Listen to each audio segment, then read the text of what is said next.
Hey warriors, how is everybody doing? And I want to, for myself, for this video, for you, to talk about something that you've probably encountered 100 times over. But it's important to be able to recognize it and attach it to the correct name and be able to tackle it when it happens to you or to a loved one. So it is called ableism. You've probably heard the word maybe here or there, but you've never had like an explanation or some ideas of what ableism is. So let's get into it. Let's look into it and see if you can get a better picture so then when it crosses your path, you'll know exactly what it is and what exactly you will do to address it. Folks, my name is Lisa. This is World Wheelchair Warriors. I want to welcome you if you are new to the channel. We are about to tackle a great topic today about ableism, and I'm hoping it is of great use to you and helpful so that you are more educated. And that's the first thing we need to do. More education, more information we have, the better equipped we will be to handle situations that we have out there as wheelchair users. Also, it is Friday, so this is our master class.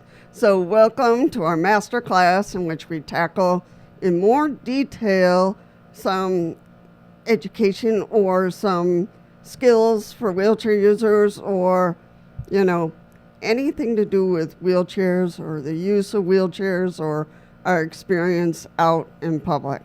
So let's get on to the video. All right. Basically, ableism is discrimination against people with disabilities. It is the idea that being non-disabled is the normal or the better way to be. And with society, it's built on that idea. It creates barriers, not just physical ones, but social ones too. So I have some personal experiences. I was called into a meeting. We were going to do some short videos about our my place of work and some services we were doing. And when I went to knock on the door, rang the doorbell, there were stairs going all the way up. And I had a walker. I was like, oh no. So they helped me. I struggled to get up the stairs and we had our meeting. But it's one of those things when you don't ask. I didn't have time to tackle it, but I think they learn to alert the person when they're coming. Do you have a walker? Do you have a wheelchair? Because we have stairs. So I'll be honest, when I first heard the word ableism, I thought, wow, there's actually a name for it. What I've been feeling all this time, that moment was powerful because suddenly it wasn't just me being oversensitive. Something really was happening. It was real and it had a name. So those two things were really important about what was going on around me. Let me give you some real life examples, because stories make this real, right? So I once rolled into a restaurant and the hostess asked my friend what I wanted to eat, as if I couldn't speak for myself. That's ableism. This friend was a family member. I was like, excuse me, I can't hear you. So then she turned to me and then we, made the order.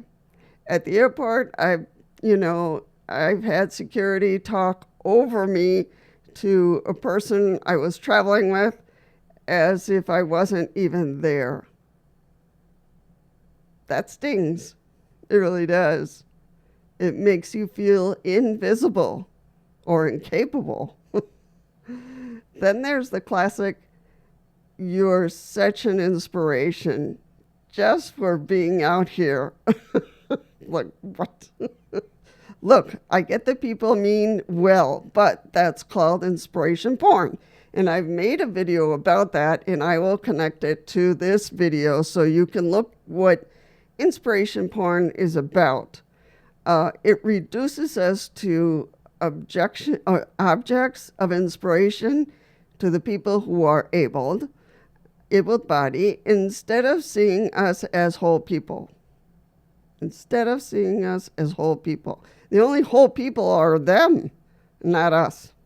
So really, we got to stop somehow the separation of us and them.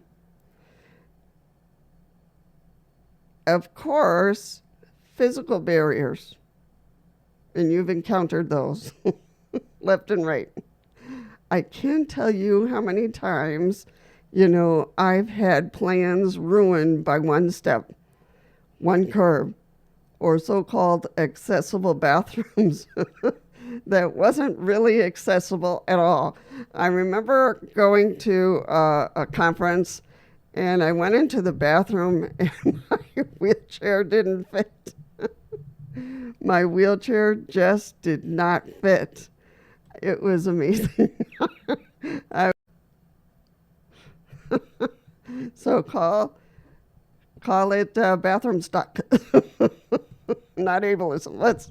Let's say it was just bathroom mismanagement, bathroom mismeasurement. So it was a mess. So ableism is everywhere we go, and with all the people who are around us, really. And that is hard. Now, you might think, okay, but it's really that bad? The answer is yes, because it continues to happen every day, every day. Ableism chips away at confidence. It can make you feel small, excluded, especially, or like a burden when you're not. You never were. And it's not just emotional, it's literally limits opportunities. If you can't get into the building, you can't take the job. You can't go to the meeting. You can't meet with your friends. You can't go to XYZ restaurant. If people talk over you, you miss out on being heard and participating and being part of the group.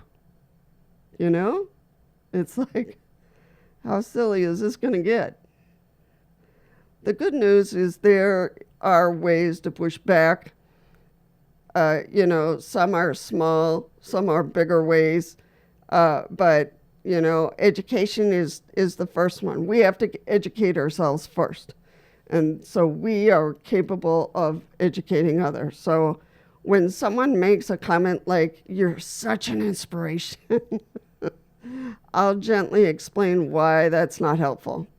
A lot of people simply don't know. They want to say something it's a feel-good comment.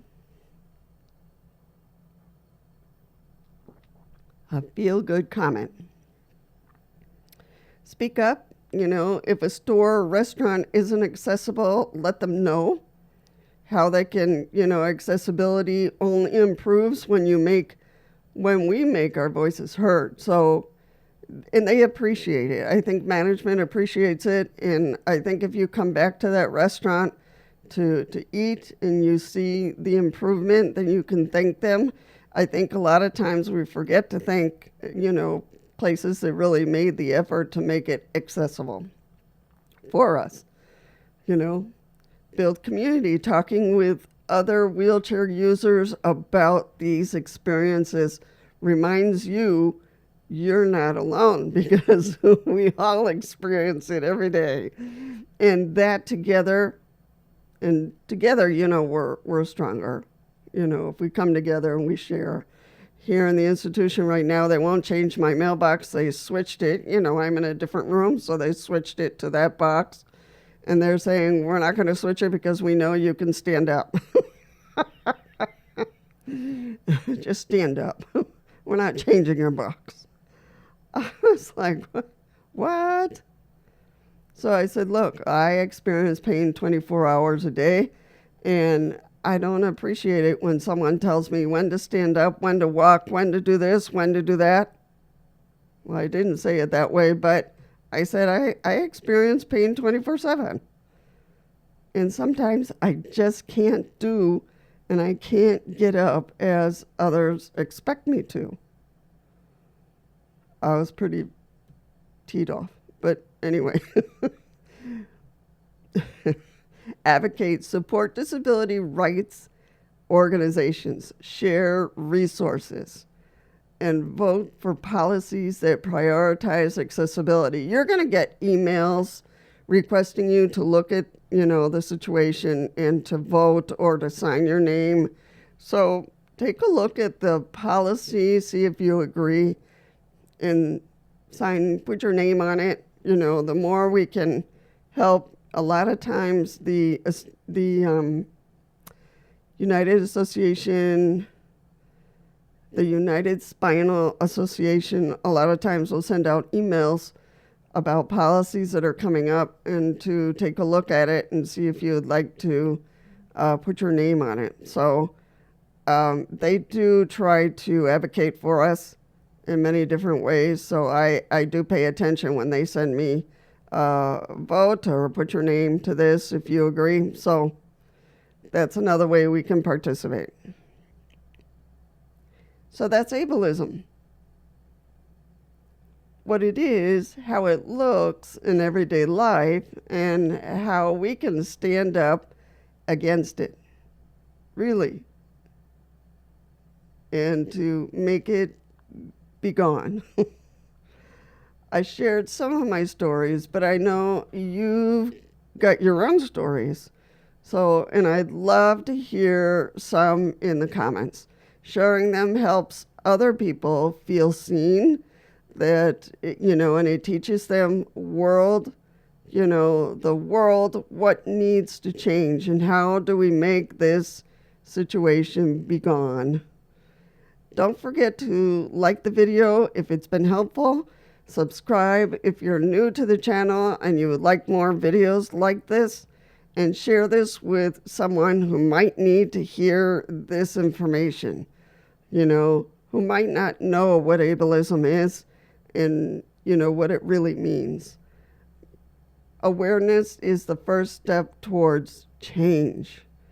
The only way we can make it be gone and for people to be more educated and more polite and more, connect with us in a more respectful way, they need to know, they need to understand. So I appreciate every single one of you who has come today, and I would love it if you came back in the next video, and I will certainly make sure that I connect the inspiration porn video so you can take a look at that one and understand what that is, because it's kind of connected with ableism. All right, folks, great seeing you. Be kind to yourself, be kind to others, and I will certainly see you in the next one.